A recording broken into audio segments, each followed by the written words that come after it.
नमस्कार. Top news मराठीमध्ये आपलं स्वागत. कोणत्या जिल्ह्याचा पालकमंत्री कोण होणार याची उत्सुकता सगळ्यांनाच लागून होती. पालकमंत्री पदासाठी अनेक नेत्यांनी लॉबिंग केल्याचंही पाहायला मिळाले.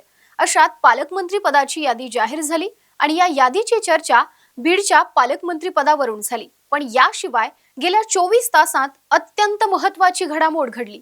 महायुती सरकारला 2 जिल्ह्यांच्या पालकमंत्री पदाच्या नियुक्तीला थेट स्थगिती द्यावी लागली आहे.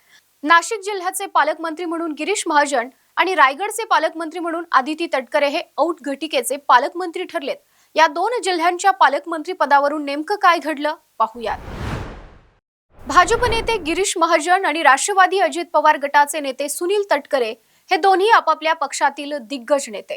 नाशिक जिल्ह्याचे पालकमंत्री पद गिरीश महाजन यांना देण्यात आलं, तर रायगड जिल्ह्याचं पालकमंत्री पद सुनील तटकरे यांच्या कन्या मंत्री आदिती तटकरेंना देण्यात आलं होतं.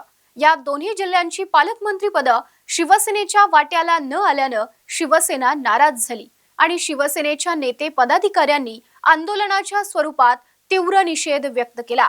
खरं तर पालकमंत्री पदाची यादी ज्यावेळी जाहीर झाली त्यानंतरच महायुती सरकारमध्ये नाराजी नाट्य सुरू झाल्याचं पाहायला मिळालं. शिंदे गटातील 2 मंत्र्यांनी उघडपणे आपली नाराजी व्यक्त करून दाखवली. भरत गोगावले समर्थकांनी रायगडमध्ये जागोजागी टायर जाळून आंदोलन केलं. त्यामुळे रायगड जिल्ह्यातील राजकीय वातावरण तापलं.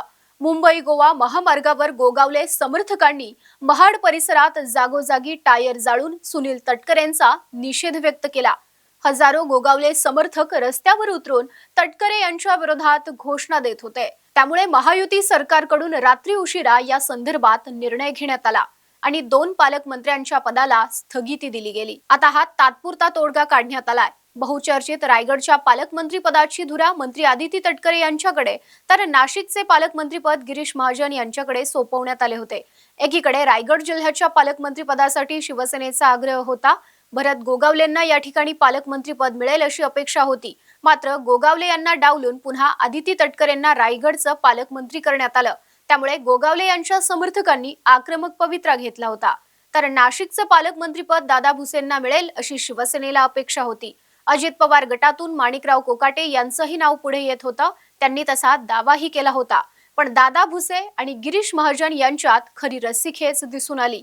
या गिरीश महाजन यांच्याकडेच नाशिकची धुरा सोपवण्यात आली आणि त्यामुळे शिवसेना नाराज झाली. आता व्यक्तिगत कारणास्तव उपमुख्यमंत्री एकनाथ शिंदे हे सातारा येथील आपल्या दरेगावी गेले आहेत. तर त्यांची मनधरणी करण्यासाठी भाजप नेते चंद्रशेखर बावनकुळे आणि गिरीश महाजन हे देखील दरेगावी पोहोचलेत. आता या तिघांमध्ये नेमकी कोणती चर्चा होणार, भेटीत काय तोडगा निघणार याकडे सर्वांचंच लक्ष लागलंय.